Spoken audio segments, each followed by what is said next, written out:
Hey, I'm Nosothic. I've been playing Warframe for many years, and I'm a Frost main, so I just wanted to go over my build. So, I'll just briefly cover his abilities. His passive gives you longer duration on your cold procs, which is affectable by modded duration, and 50 armor for each enemy afflicted with cold within affinity range. Armor is nice on Frost since it interacts with some of his abilities, and I'll talk about that more later.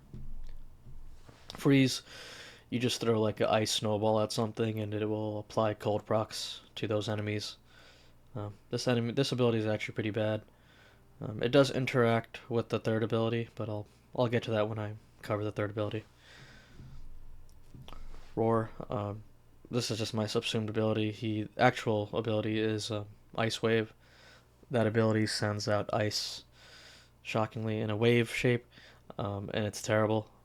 It will apply cold stacks and deal some small amount of damage, which is extremely redundant. It also has a terrible augment, so yeah, just subsume over the second ability with whatever you want. I chose Roar in this instance. Snow Globe. This ability is actually pretty good. It creates a dome around Frost that will block fire from enemies, and it is invulnerable for 4 seconds, so it will be useful even at level cap. After the 4 seconds are up, it will take the damage that it shielded you from and then add it to the globe's HP, but that is capped at 1 million, so that part is not very useful at level cap, but in regular play that should still grant you a few more seconds, which is nice. It doesn't fit too well into Modern Warframe, but it's still a decent ability, and I use it as a lot to snow globe gate, if you will, at level cap scenarios, which is very nice. Avalanche. This is Frost's best ability. This is why I am a Frost main. This ability is really overpowered. It applies 10 cold stacks, so it's a full freeze on enemies in a 360-degree radius.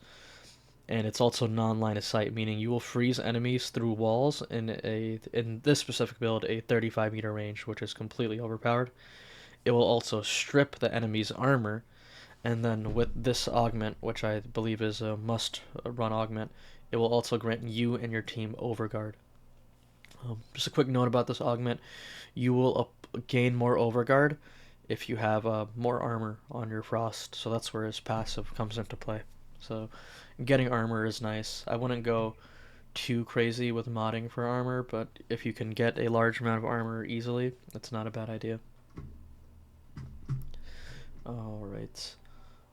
In terms of important breakpoints for the stats, its strength. You want to get to 168 strength to get a full armor strip. So you can see I barely make that. After 168 strength, it doesn't really matter outside of increasing the overguard cap. And this build right now I'm at about 25,000. With Ice Storm, I probably get up to around 30 something thousand.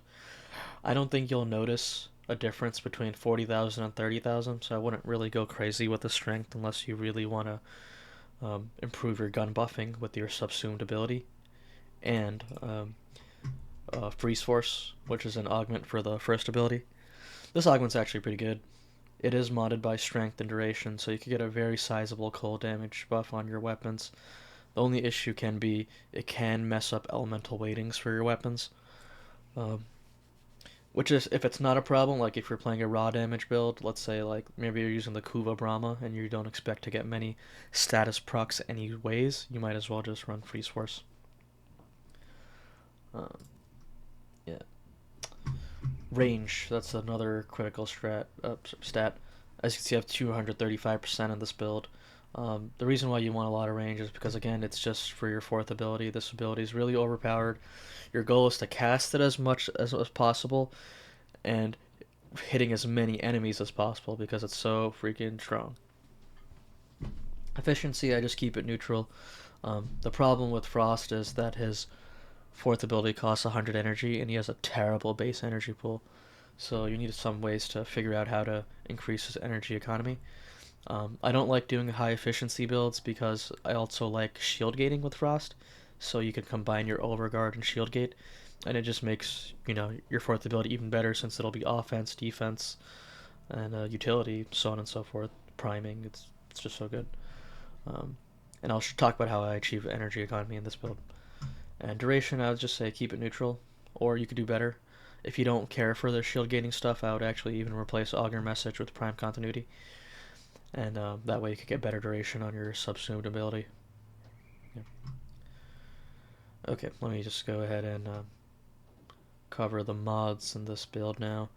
Archon Flow, this is for energy maximum. Like I said, you need energy to cast your fourth ability, so you're going to have to run some type of energy max mod. I also run this in conjunction with Arcane Battery, since this will get you a lot more energy. And you need a lot of armor to actually make use of this extra energy. And to do that, I use the Unairu Focus School with its Tauron Strike. It'll get you like over 2,000 armor, very easily capping this passive, which is, this effect, which is great. There are a few other ways to do it. If you don't want to run the Unairu Focus School, you could cut Archon Flow and do health conversion. This will also grant you about 650 armor in total, so it'll be almost 150 energy more than just running Archon Flow, which is nice. It also grants you armor, again, to increase the amount of overguard you get from your fourth ability. Okay, so that covers Archon Flow. Strength mods, I do run Transient Fortitude and Umbral Intensify to help with reaching that critical strength breakpoint. So yeah, these are the strength mods that I roll with. Equilibrium, this is just for energy economy. If you do run this, I would say make sure you have Synth to deconstruct on your pet. I'll show that again later in the companion section of this video. Augur Reach, another range mod. I run this with Overextended and Cunning Drift in the Exilus slot to get a very nice range stat.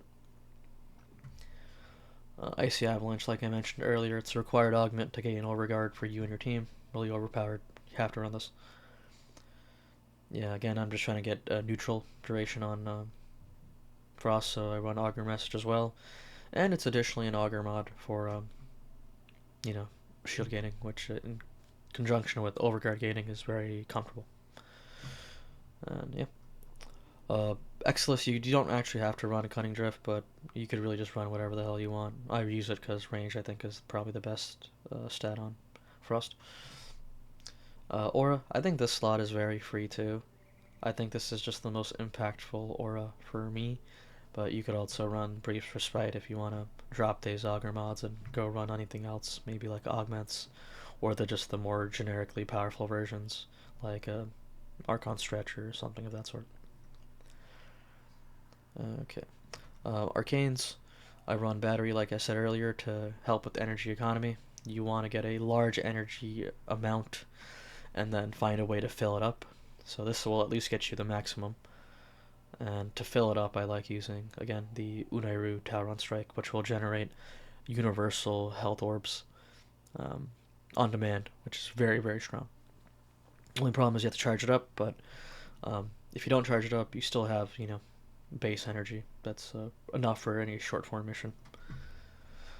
Ice Storm, I think this slot is very flexible. You can run any arcane you want here. I just run Ice Storm since it's very strong numerically, if you actually manage to get 40 strength and 40 duration. But it can be annoying to keep up sometimes, even on Frost, shockingly. I really wish this arcane would decay instead. But you could run some gun buffing arcane like Arcane Acceleration. You could also run something like Arcane Truculence to apply viral stacks, since you oftentimes get more than 3,000 overguard in a cast. For your subsumed ability, I would just say use whatever you want. I have a Nourish version of the build, a Zata's Whisper version of the build, a Wrathful Advance version of the build.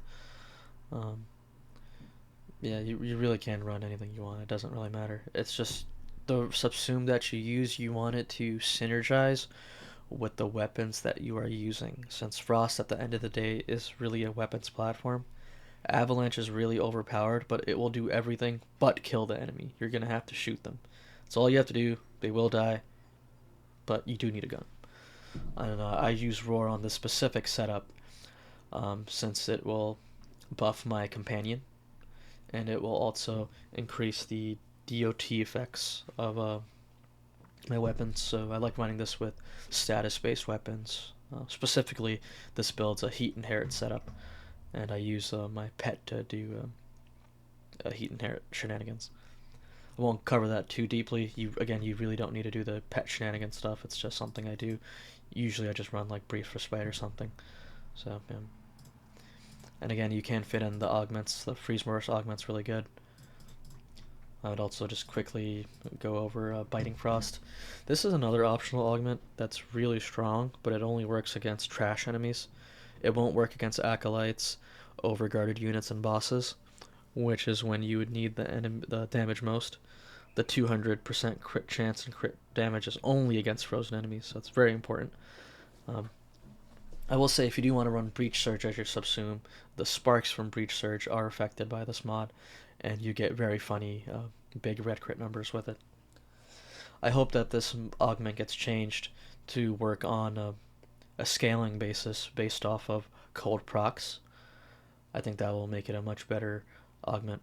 And I actually even hope that it gets built into the base kit at some point. I think that would be a good change. I don't know if DE will do it, but I really hope so, since it makes Frost feel really good when you run this. It just doesn't always work, so I don't feel like it's worth slotting in. Okay, Archon Shards. I run 2 cast speed shards. The animation on the 4th ability is pretty bad. It seems to be bugged in some way where even with cast speed shards it's not great, but it is improved, so I'd still run them. I run 2 strength shards. You won't be able to reach the strength breakpoint that you need without getting the shards. You could reach it with Arcane Ice Storm, of course, or like Moderai, Slink Strength. There's a few other ways to do it, or you could just not run overextended, and you could run a different range mod like Stretch, but I prefer having overextended. Yeah. And I also run 1 energy on Spawn Shard, just so the start of the mission is more comfortable. So I start with 340 energy. Okay, and I did talk about the focus school, so I'll show that off here as well. The Unairu focus school is pretty incredible. I'm shocked more people aren't impressed by it, but maybe opinions will change over time. We're pretty early on still. Now for the amp, or the weapon mods for the Tauron strike, I run all the amp buffing stuff here. Yeah, amp damage is good. It's a really big buff to your amp, so I'd definitely run these mods. It means you could run anything at level cap, which is really nice. And then I also run this initial Tauron strike charge. This is really useful. Every time you use your ultimate, 36% of the gauge will immediately be filled up in this build. And I also run Zid An Uskos for more Tauron strike charge.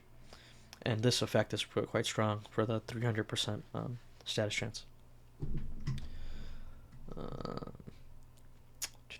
Oh, and just make sure to put lenses on your Warframe, your weapons, your atmospheric deployable Archon. Maybe I used that word wrong. The one you could put on land. And also, your K drive for some reason counts towards charge rate on the Tauron strike. So yeah. Am I not hitting upgrade? Oh, there we go. Okay. Yeah, so you can see mine's at 41.2%. That's about the max that you could get, unless you also want to run Zid An Uskos, but I think this one's pretty bad, so I wouldn't run it. Okay. Although I will say, you don't have to run Zid An Uskos. You could run something like Zid An Uskos. This one's really overpowered as well. If you have a good amp like I do, you can immediately charge this in like a minute or 2 minutes in survival missions. And you could do it with your operator. You don't even need to get the kill with the Tauron strike. So that is a lot of damage for your secondary weapon. I was playing around with it with the Fierce and Careen, and it was completely insane. Operator Arcanes, I use Magus Lockdown. This works on Acolytes, so you could hold them in place for easy headshots, and you'll just delete them. Very comfortable. Magus Repair, this isn't really helpful on Frost. You're never really going to get hit in your HP, so you could just run something else, whatever you like. Magus Anomaly is kind of cool for grouping if you want to use that. So yeah. For my amp, I do run Eternal Logistics, just so I could spam the shit out of the alt fire on the amp. I use a 747 amp with the FOD scaffold, and that shit is completely overpowered, and you could just spam the hell out of it with the ammo efficiency.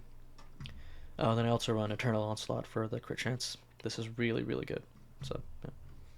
These are just numerically very strong. Okay, back to the focus school. I do want to talk a little bit about what this focus school is actually doing for us.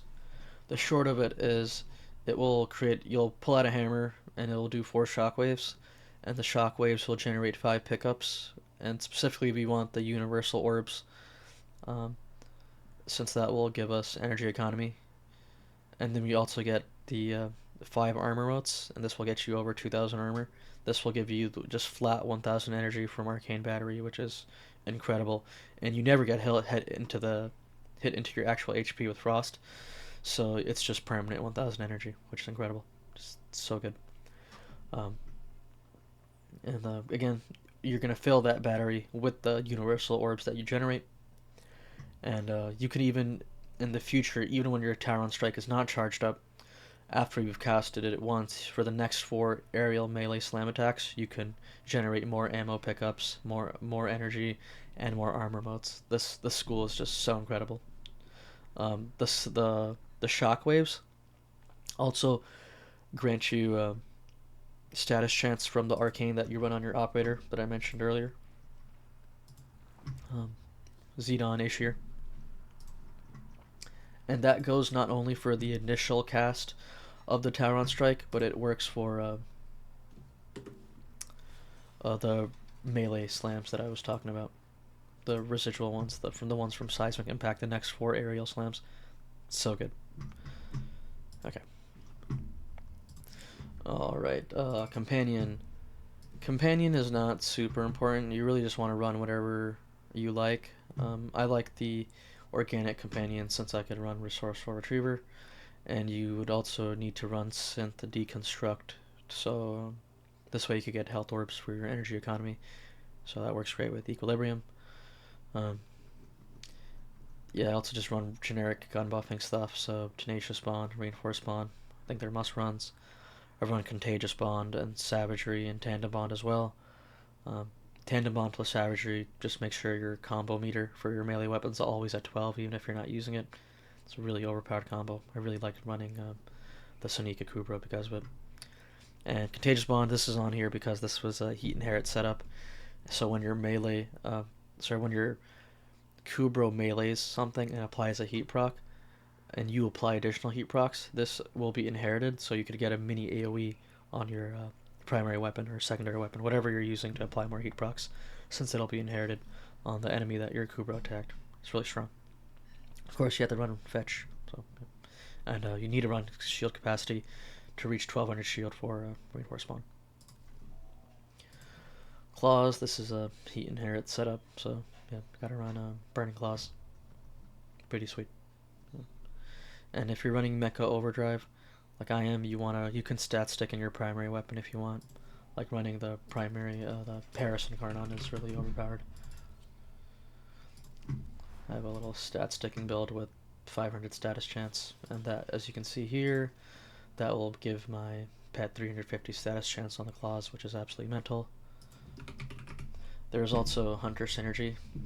If you want to if you're going to do a raw damage build on your pet, you could just run this one as well. This one's specifically for Heat Inherit, so I'm not running it. But yeah, you could add a shitload of crit chance as well, which is quite funny. At level cap, this thing was literally tearing Acolytes apart. They did not stand a chance. I didn't have an Acolyte killing weapon, so yeah, my Kubro did all the work. And I was supposed to do. I went to level cap with this very specific build actually, and it was very comfortable, very clean. And funnily enough, I didn't even use Heat Inherit. I had the wrong build. I had my Electric Claws on. So, yeah. Frost can kill stuff at level cap with a good weapon very easily. In that run, I had used the Boar Incarnon with this Heat build.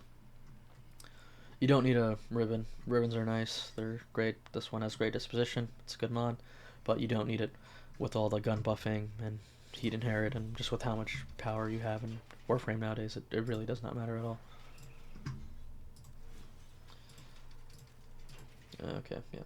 If you're struggling with energy economy, you could just run electric and run Archon stretch as well. That's a decent amount to run if you want a better energy economy. Okay. Okay, so just in conclusion, the gameplay loop with Frost is really simple. You're just going to be spamming the shit out of Avalanche, and then occasionally you'll cast Roar, and you'll be casting Freeze if you are using the Freeze Force augment. I'm not in this build, so I won't be using it much. And occasionally you'll use Glow as well, just to Snow Globe Gate. So, yeah, and whatever your subsumed ability is. But for the most part, it's mostly just spamming 4 and shooting stuff. Very comfortable. I really enjoy it. It's simple.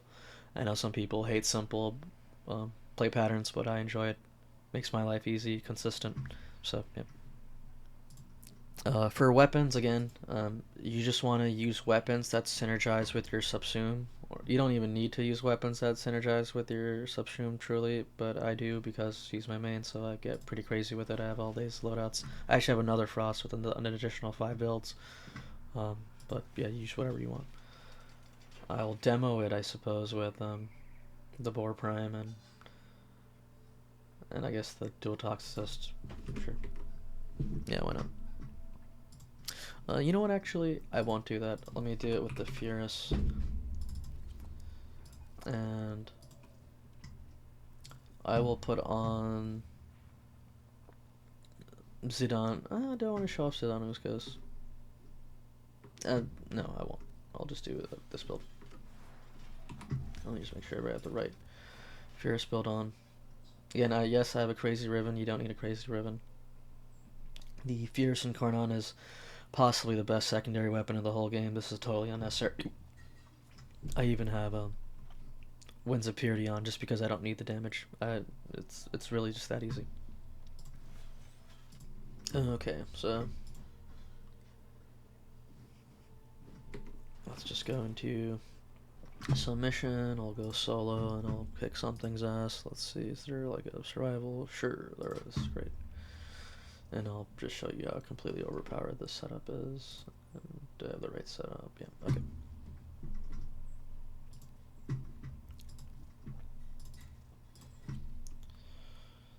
I'll show off some tricks that you can do as well, in terms of the actual gameplay loop. Specifically, I'll stay until the Acolyte spawn so I can show you how I like dealing with Acolytes on this build. Give them all warriors. Ooh, Arkansas, yay. Watch out, I'm detecting void fissures nearby. Do you have a matching relic? Yes, I do, They have just Guardian. shut down all systems. I'm sending life support capsules your way. You found Yeah, see, that's victory. immediately Look out 7,000 for overguard. reactants. I got a really crazy tile set too, actually, so this will be super comfy. Could even, oh yeah, let me go charge my Tauron strike. That's nice. Let's flip my Incarnon on. And it is now time to just kill the shit out of everything. The corrupted enemies are dropping reactant. Collect it to open. Use whatever weapon you want. It really doesn't matter. I always just run a good weapon, but you can run bad weapons too with Frost. It doesn't matter. The gun buffing is quite legit.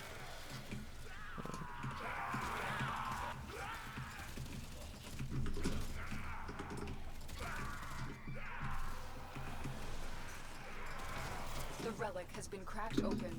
Finish your mission to find out what's inside. Ideally, I should be waiting for my pet to kill stuff to apply the heat proc, since it'll give me greater AoE and make use of heat inherit. But this setup is just so strong, it's completely fucking unnecessary. Even in level cap, I often do not care about them. And that level cap run was a solo one in Disruption. Very comfortable. You could probably do it with Void Cascade too, but I don't really play Void Cascade solo since it's kind of a pain in the ass. I've seen people do solo level cap Void Cascade runs with really terrible setups, so I think you could do it with a more min-max one. A life support capsule to the area. And let me just go grab that Focus Orb so I could show off the Tauron Strike and why it's so great.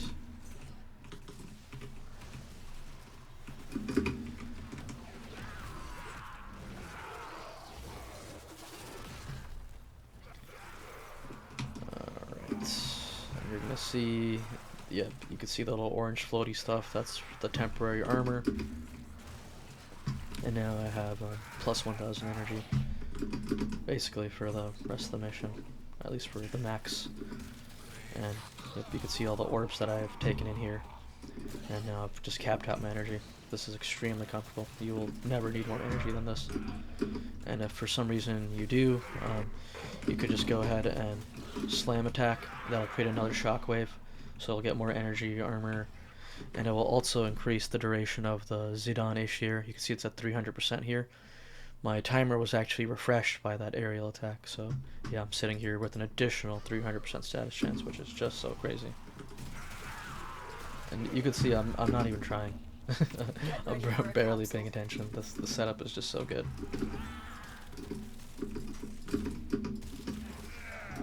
Love it, and you can see I'm very easily keeping my overguard capped. I don't really see why 40,000 or 50,000 overguard would matter in this scenario. I don't know if at any level it really matters, because overguard doesn't have DR, or rather it can't make use of DR, so the difference between 10,000 at 30 and 40 is it's not meaningful in any real way. So I guess I could charge up my Furus as well here. I'll use that to kill the Acolyte that should be spawning pretty soon. Yeah.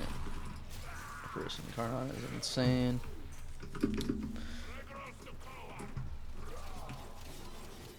I guess I could also...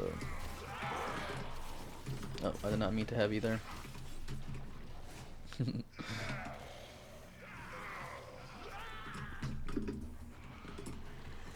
But that's another... I always use the Praedoes for mobility. You don't have to use it, of course, but I like using it since it's actually a pretty good weapon as well. In terms of the Arcane, I usually just put on Influence, but you can run the new Arcane Melee Careen to freeze enemies on roll, which is pretty good. My problem with that Arcane is that you only get damage if you actually apply 10 stacks of cold to the enemy. So again, it's just like Biting Frost, where it won't work on Acolytes, boss type enemies, and overguarded units. So yeah. Oh, and I charged my Tauron Strike again, so I might as well smack the shit out of him. Why not? If you're more on top of it, you could keep up your buff from the Zid An Uskos much longer than I do. I'm just not paying attention, and it's, as you can see, completely unnecessary. These enemies are fucked. So yeah.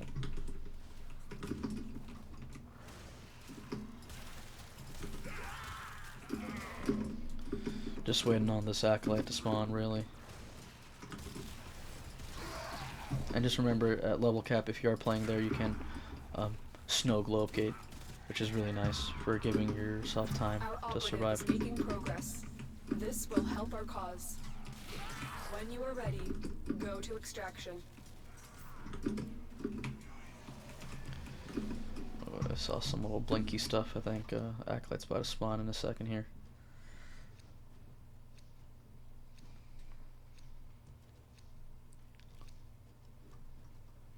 I'm not gonna select another thing.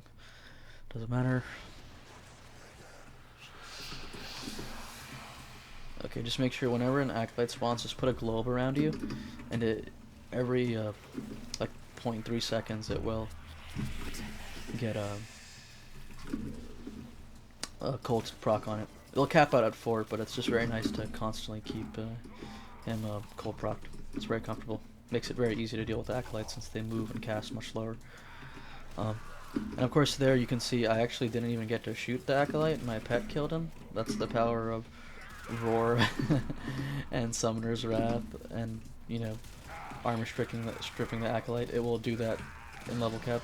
Basically, it is hilarious. Just to be clear, it wouldn't have made any difference whether I killed him or not. It would have been a very similar result with the Fierce and Careen. You don't want to kill the Acolytes with the status and Careen, obviously, since it's status capped. Right? So I'd run something with a better raw damage. I've actually killed Acolytes with the Boar and Karna at level cap too. Just to be clear, you can do it. It's just not the efficient way to do it. So guys, I would not suggest doing that. And I'll just head out to the extraction now, and I'll unpause when I'm back in my arsenal, and I'll talk about a few more things. Okay, so again, everybody, the other setup I was mentioning earlier was using Zid An Uskos. I really like this Arcane since you could just charge it up without your Tauron strike, and then you could get 250% heat damage, and it won't combine with other mods. So again, I think you could have done what I did on that survival mission, and just popped out into your operator and just farmed up 250%, and then for the rest of the mission you would have the buff, which is great. Okay. I'll briefly cover other variations, other build ideas. Here's a nourish setup. You don't have to run roar. This is better for this build's really weird. I remember this one. I use Energy Nexus in this build. The idea with this build was if you are in a bossing scenario where there's no trash enemies spawning and you need energy, you'll just passively gain energy through Nourish and Energy Nexus, which is very comfortable. So that's another way you can deal with energy economy. And I run Arcane Concentration in this build, so I'll just run Avalanche and then I'll hit Nourish to increase the duration of this ability, which is very nice. So yeah, this is an example Nourish build with the Brief Respite. And then there's a very similar one with Zata's Whisper. I run Freeze Force on this ability. On this build, since it will apply the cold damage to Zata's Whisper's extra damage instance, which is very useful. This is what I like using when I'm running a blast damage setup. So let's say I'm using the Tauron Karnan or the Tenic Laxion with a blast build, I'll usually run this version. The Nourish one I usually will run in a DOT setup. If I don't want to run Roar, I'll run this one without the Freeze Force augment. And then I have another version with the Freeze Force augment. I run this build if I want to run a raw damage setup with Nourish. This is kind of an old dispensary setup. It's kind of a weirdo build. It's more stationary. I run Combat Discipline and Avenger and the Biting Frost augment, since it's fun to play with sometimes. I'm still not convinced this is the right way to go, but I do have it. And I do run health conversion here, since with dispensary you generate the health orbs immediately and you'll immediately get to 650 energy. Very nice, very comfortable. I really like running this setup with the arc guns.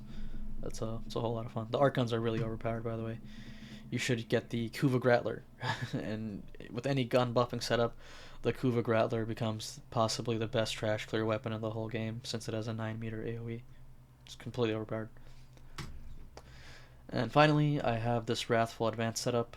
I mostly run, this is just to melee the shit out of enemies. Wrathful Advance is a really powerful subsume.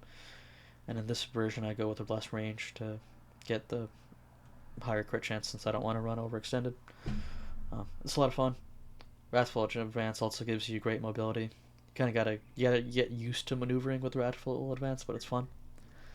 And in this setup, I run Ice Ring, just because I really miss... if I change out of the Praedoes and I lose the parkour velocity, I'll really feel it. Since the parkour velocity is very noticeable. This was the influence build I was running on the Praedoes. And here's something you can run with melee Careen if you really want to use it to keep up Arcane Ice Storm. But yeah, that was the gist of it. I really hope you enjoyed that video. If you have any questions, opinions, please let me know. Yeah. Have a great day, everybody. Thank you.